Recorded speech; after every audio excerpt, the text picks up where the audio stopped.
तो साथियों नमस्कार। आज आप मेरे साथ प्रश्नावली एक करने वाले हैं। तो देखिए साथियों, अपन इस वाली प्रश्नावली में कुछ मतलब अपन घात तथा घातांक पढ़ने वाले हैं। देखिए साथियों, आपको अगर पता हो, आप वर्ग तथा वर्गमूल पढ़े थे।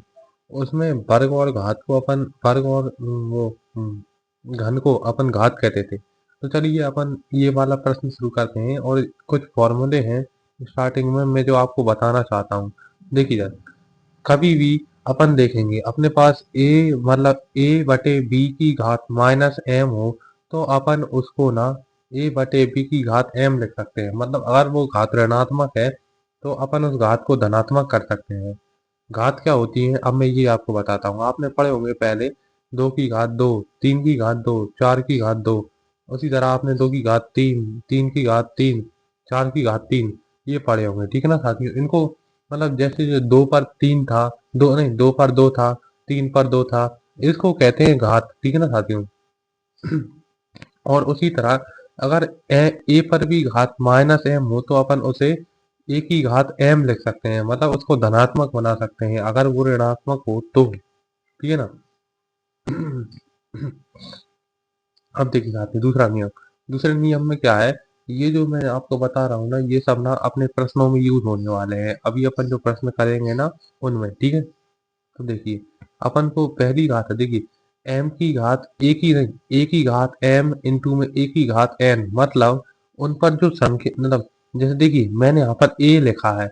मतलब जैसे कोई संख्या है दो, दो की घात दो और इंटू में दो की घात तीन, ऐसा हो तो वो हो जाएगा दो, दो इंटू में प्लस, मतलब वो घातें जुड़ जाएंगी। और अगर कोई भाग हो, भाग में लिखा हो ए की घात एम भागित एन की ए की घात एन। ठीक है ना साथियों। अगर देखिए अब मैं आपको प्रश्नों के अकॉर्डिंग समझाता हूँ वो फॉर्मूले क्या थे। उन फॉर्मूलों को ना साथियों आप लोग तो नोट कर लीजिएगा एक तरह से। अब मैं आपको प्रश्न की तरह समझाता हूँ। देखिए, सबसे पहला फॉर्मूला इस प्रश्न में लग रहा है, अपना पहला प्रश्न है। देखिए, फिर अपन इसमें पहला फॉर्मूला लगाएंगे। पहला प्रश्न में क्या है, तीन की घात माइनस दो। मैंने आपको कहा था तीन की घात मतलब जब भी किसी संख्या पर माइनस घात हो तो अपन उसे पहले समीकरण फॉर्मूले के तहत उसको प्लस का बना सकते हैं। तो वो यहाँ पर लग रहा है। देखिए, तीन की घात माइनस दो था, तीन की घात दो कर दिया, तीन की घात दो यानी तीन इंटू तीन बराबर में नौ आ गए। ये इसका आंसर था। फिर अपन दूसरा वाला प्रश्न हल करते हैं।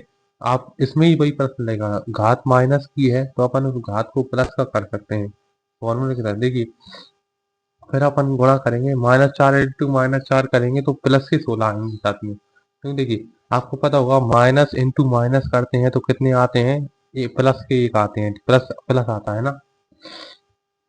तो उसको 16 लिख देते हैं। देखिए साथ में फिर अपन क्या करेंगे, अपन देखिए अपने पास एक बटे दो की घात। देखिए इसमें पहला फॉर्मूला लग रहा है, एक बटे दो की घात माइनस पांच है। मतलब ए बाय बी की घात माइनस एम है। ठीक है ना साथियों।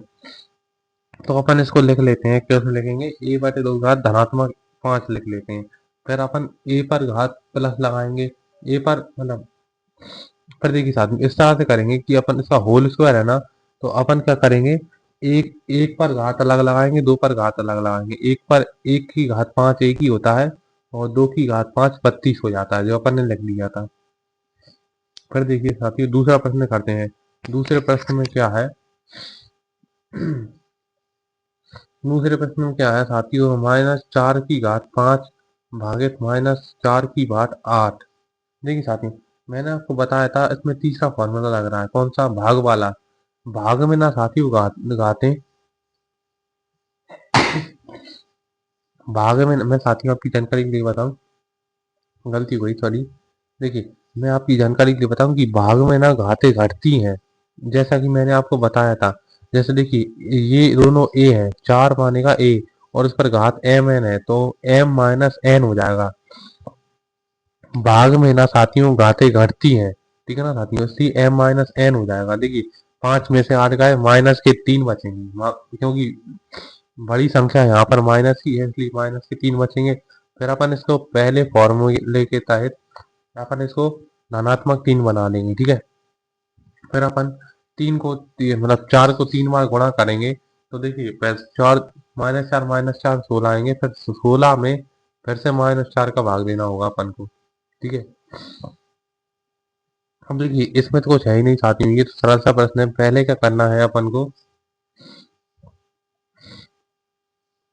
देखिए पहले तो अपन को अंदर वाली संख्या को हल करेंगे अपन। देखिए अपने पास 1/2 की घात 3 का होल घात 2 है।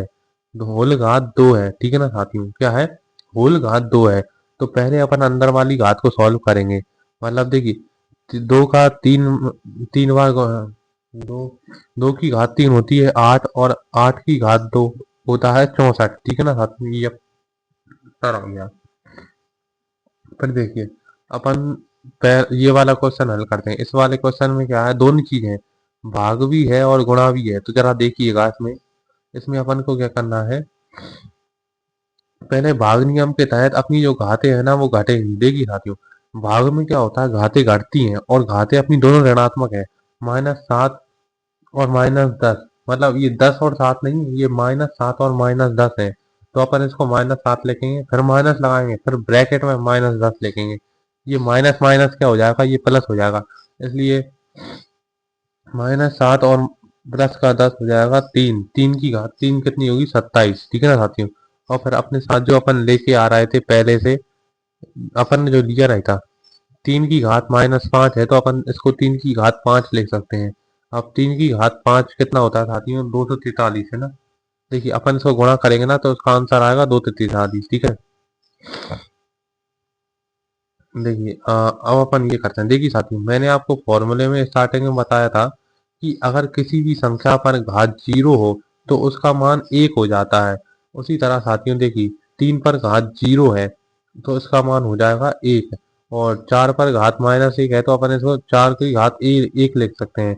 उसी तरह अब इनको जोड़ेंगे तो ये 5 हो जाएंगे। फिर 5 की घात 2 की घात 2 कितनी होती है, 4। तो 2 इंटू में 5 इंटू में 4 करेंगे, हो जाएंगे 20, ठीक है ना साथियों। चलो देखते हैं, अब अगला प्रश्न करते हैं, तीसरा वाला।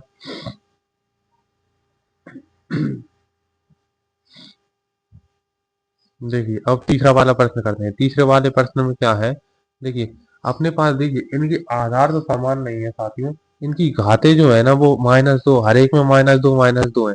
तो अपन इसको कुछ ऐसा करेंगे कि अपन इसको पूरे के लिख देंगे, फिर इस पे होल घात -2 लगाएंगे। क्या करेंगे, होल घात -2 लगाने से होगा साथियों, जब अपन इसको तोड़ेंगे ना तो ये ऐसा ही बन जाएगा जैसा प्रश्न है। लेकिन पहले नंबर तो अपन को इसका एलसीएम लेना है। एलसीएम क्यों लेना, क्योंकि अपन इसको अलग अलग हल करेंगे तो ये बहुत लंबा हो जाएगा। अगर अपन इसको एक रूप बना के हल करते हैं ना तो ये बहुत सरल बनेगा। एलसीएम कितना आएगा, एलसीएम लेना तो आपको आता होगा क्योंकि आप 8th क्लास में आ चुके हैं, एलसीएम लेना तो आपको आना चाहिए। देखिए एलसीएम में यहाँ पर 12 रखेंगे, ये ऐसे करेंगे, ठीक है ना साथियों। ये देखिए कितने आ रहा है साथी, यहाँ पर 13/12, ठीक है ना साथी, 13/12 है। 13/12 की घात -2 है, यानी 13/12 की घात 2। 13